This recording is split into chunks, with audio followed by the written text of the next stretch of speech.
They said, grief makes people irrational. I disagreed. Grief made me sharper. At my husband's funeral, his mother grabbed my wrist so tightly her nails drew blood. "She belongs with us," she hissed, pulling my gaze toward the entrance where a woman, his mistress, stood, one hand cradling her swollen stomach. And then his father, steady and cold as a judge, added, "Include her." I smiled. I already have. They didn't understand. Not yet. A second later, the chapel doors opened again. My brother stepped in, his voice carrying across the pews, "It's time someone told the truth." Silence. Breathless. And in that silence, I remembered how this story really began. I met Daniel at 19. He had a smile that looked like a promise. I believed him when he said, "forever." I built my world around that word. Years of birthdays, anniversaries, late-night whispers about children we'd have. His hands were warm when they held mine. His eyes steady when they swore loyalty. But loyalty is fragile, and I learned too late that forever can mean until someone else. The signs were quiet at first. A shift in his schedule, a scent of perfume on his shirt I didn't wear, his phone turned face down, his laughter at messages I was never shown.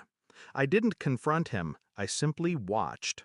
Until one night when he fell asleep with his phone unlocked. One message changed everything. "She kicked today, wish you'd been here." Pregnant. His child. I lay next to him in the dark, listening to his breathing, memorizing the rhythm of betrayal. My tears didn't come. Something colder replaced them. I didn't scream. I didn't demand. I planned. First, I played the devoted wife. Smiles at dinners, hand in his at church. I became invisible, the perfect camouflage. Because men like Daniel never notice a woman who stops fighting, they think it means she's given up. Meanwhile, I learned. The mistress, Sophia, was young, naive. He'd promised her freedom, money, a life together. But I controlled the accounts. I knew every dollar, every hidden transaction. I pulled strings quietly, redirecting assets, freezing what mattered.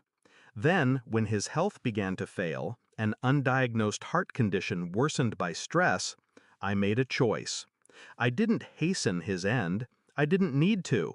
I just stepped back and let nature take its course, while making sure every insurance policy was airtight, every will properly signed, every asset redirected to me.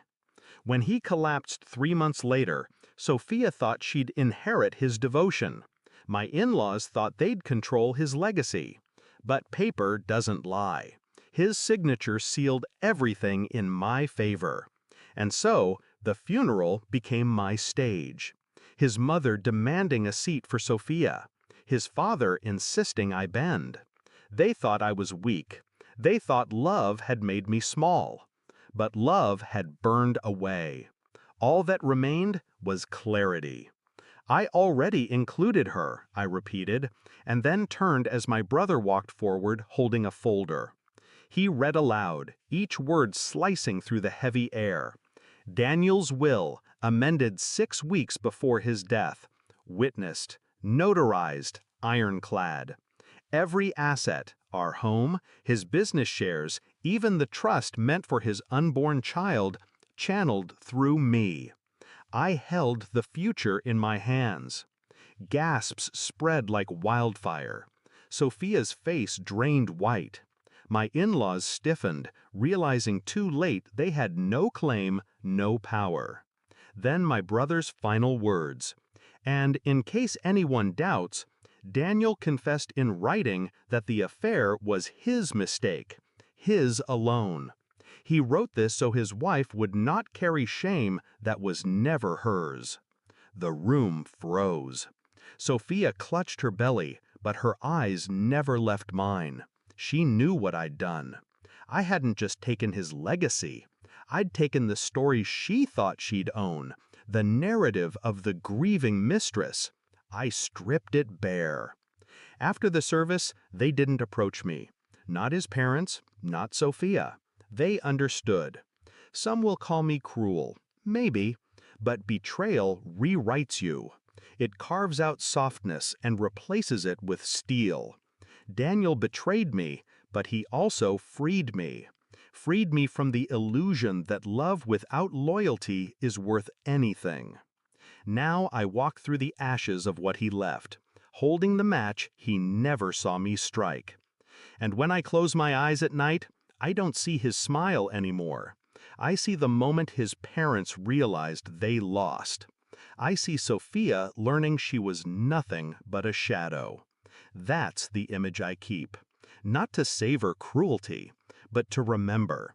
Justice isn't loud, it's silent, precise, and it waits until the perfect moment to speak.